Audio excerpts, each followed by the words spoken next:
Hello class 10th English module for remedial class. इसकी book मैंने पूरी कंप्लीट करवा दी है। ये पेज नंबर 39 है, पढ़ा रही हूँ मैं। ये बुक मैंने पूरी कंप्लीट करवा दी है। इसका 60% 2023-24 में आएगा। तो आप अच्छे से मेरे चैनल को सबसे पहले सब्सक्राइब कर दें। अगर आप इंग्लिश एग्ज़ाम से डरते हैं, इंग्लिश एग्ज़ाम से आपको डर लगता है, तो मेरा हर दिन 10 मिनट का वीडियो आप जैसे बच्चों के लिए ही है। आपको अच्छे मेरा वीडियो 10 मिनट का आप लोगों को अच्छे मार्क्स लाने को बस मदद करेगा। आपको सिर्फ मेरे को 10 मिनट देना है, अपने मेरे वीडियो को 10 मिनट देना है। हर रोज़ मैं वीडियो अपलोड करती हूँ, हर रोज़। What is the central idea of the poem? Poem का सेंट्रल आइडिया क्या था? फायर एंड आइस में। In the poem fire and ice, fire और आइस पोएम में the poet convey the notion that the world could meet it end through either fire और ice. क्या poet बता रहा है, धारणा बता रहा है कि दुनिया मिल सकती है, आखिरी में मिलेगी या तो आग से या तो बर्फ से। The use of this element, इन चीज़ों का इस्तेमाल किया है as a symbol of significance, जरूरी सिग्निफिकेंस बताया है। फायर रिप्रेजेंट, आग क्या बता रही है? ह्यूमन की डिज़ायर, ह्यूमन की इच्छा से ख़त्म हो सकती है दुनिया।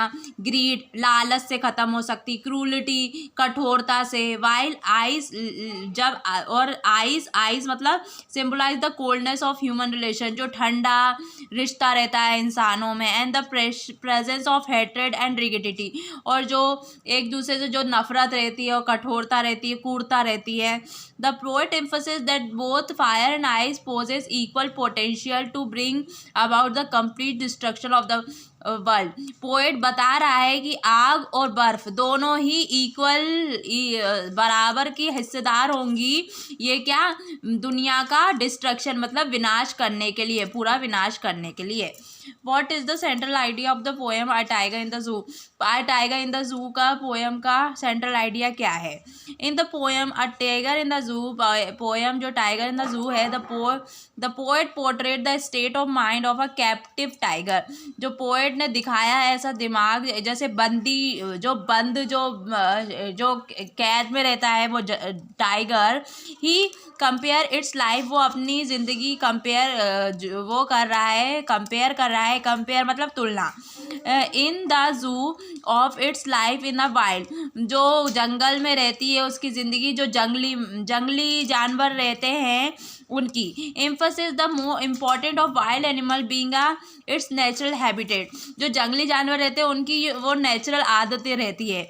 The poet beautifully highlight, poet ने बहुत ही अच्छे से हाईलाइट किया है difference between freedom and captivity, कि आज़ादी और बंदी में इन दोनों का अंतर बताया है पोएट ने। शो केसिंग, इसने अच्छे से बताया है that how every living being has natural instinct for freedom, कैसे हर लिविंग थिंग का अपनी आज़ादी के लिए उसका नेचुरल आदत होती है, स्वभाव होता है।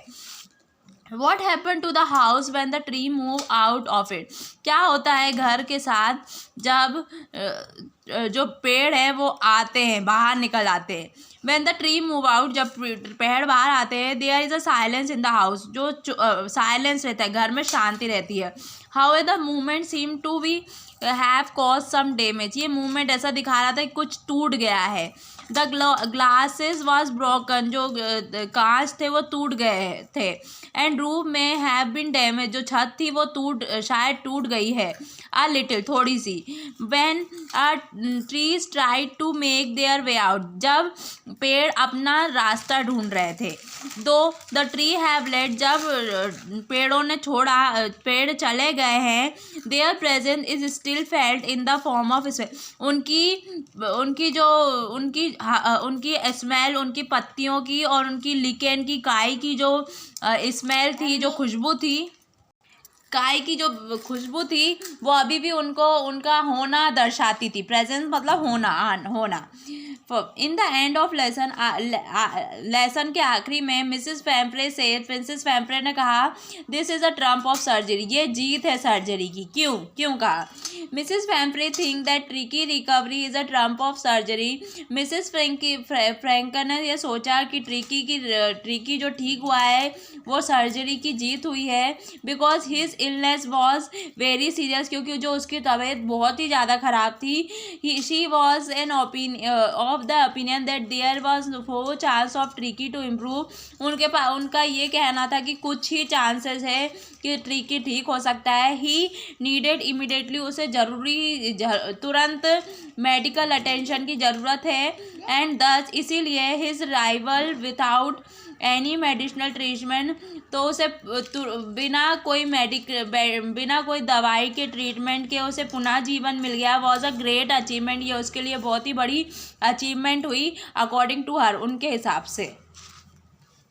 What are Harry Singh reaction to the prospect of getting an education? Hari Singh का क्या रिएक्शन था जब उन्हें एजुकेशन मिली तो. Do they change over time, क्या उसने ओवर टाइम बदला. What make him return to Anil, क्या मिला उसे अनिल से. Hari Singh attitude toward education involve over time, जो हरी सिंह का पढ़ाई के तरफ है ना ओवर टाइम करने लगा, वो उसका मन अच्छा होने लगा. इनिशियली स्टार्टिंग में ही मूव्ड इन विदाउट अनिल, वो चले जाता था अनिल के साथ. He aim to become illiterate to improve his cheating skill, वो उसका उद्देश्य था कि वो लिटरेट टू कि वो पढ़े और अपनी चीटिंग स्किल भी सीखे. चीटिंग स्किल वो चोरी करना, जो चोरी करता था वो. हाउएवर एज टाइम पास, वो अपने टाइम पास के लिए ही अंडरगोज अ ट्रांसफॉर्मेशन, उसने कोशिश करी. He now desire to earn respect in, फिर उसकी इच्छा होने लगी कि ज़िंदगी में मुझे इज्जत मिले. Possibly influence by the tranquillity in Anil life, वो इन्फ्लुएंस हो गया कि कैसे अनिल की ज़िंदगी में शांति है. Despite both of them relay on irregular income source, दोनों ने एक दूसरे पर भरोसा किया. Irregular Anil disappears more content, मतलब जो उसे इरेगुलर इनकम सोर्स मिल रही थी अनिल को, फिर भी वो शांत था. उसे मालूम नहीं पड़ा था कि हैरी उससे चीटिंग कर रहा है. एज अ रिजल्ट उसका क्या रिजल्ट आया. Hari Singh aspire to be part of civilise society, फिर हैरी सिंह ने महत्व देने लगा सभ्य समाज को. मतलब हैरी सिंह भी बोलने लगा कि मैं अनिल जैसा बनूंगा जो हर चीज़ में शांति रखता है. उसके इरेगुलर उसकी इनकम आई थी, फिर भी उसने अपने दिमाग को शांत रखा. What other extraordinary thing happen at in मतलब होटल का जो कमरा है उसमें क्या चीज़ हो रही थी. फर्स्ट, पहले Mrs Hall heard a sniff close to her hair, पहले मिसेस हॉल ने कुछ खुशबू सूंघी टू हर ईयर, जो उसके कान पे से. This was the strange has she did not see any one, ये बहुत ही अलग था उसने कभी नहीं देखा था किसी को. एनी वन नियर हर, किसी को भी नहीं देखा कि कोई उसके पास है. सेकेंडली, फिर उसके बाद द हेड लेफ्ट अप, जो उसकी जो टोपी थी वो उछलने लगी. एंड स्ट्रक हर फेस, और उसके चेहरे पे किसी ने थप्पड़ मार दिया. Thirdly, the bedroom chair sprang into the air, जो बेड के कमरे की जो चेयर थी वो उड़ने लगी हवा में. एंड अटैक हर, और उसके ऊपर अटैक कर दिया, उसके ऊपर फिक गई वो chair. And this were the 3 और एक्स्ट्रा ऑर्डिनरी थिंग, ये 3 चीज़ें हुई थी वहाँ पे. How did Bholi's teacher play an important role in changing the course of her life, Bholi के टीचर ने कैसे महत्व रोल किया उसकी ज़िंदगी में, उसका ज़िंदगी बदली. Bholi teachers played I very important role in transforming her life, Bholi की टीचर ने बहुत अच्छा रोल किया उसकी ज़िंदगी बदलने में. The teacher help her become confident in reading, उसको टीचर ने मदद करी उसको पढ़ने में, राइटिंग लिखने में, स्पीकिंग क्लियरली अच्छे से बोलने में. This new found confidence was further boosted, और ये उसको है ना कभी कभी उसे तारीफ करती रहती थी टीचर उसका आत्मविश्वास बढ़ाने के लिए, कॉन्फिडेंस मतलब आत्मविश्वास बढ़ाने के लिए. By the teacher appreciation, teacher की इतनी इनकरेजमेंट, इतना उसका सहायता, इतना तारीफ करी टीचर ने उसकी.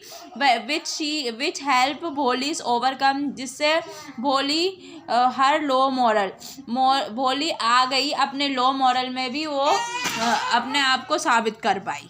आई होप आपको वीडियो अच्छा लगा होगा. Thanks for watching. वीडियो को लाइक सब्सक्राइब जरूर करें. Thanks for watching.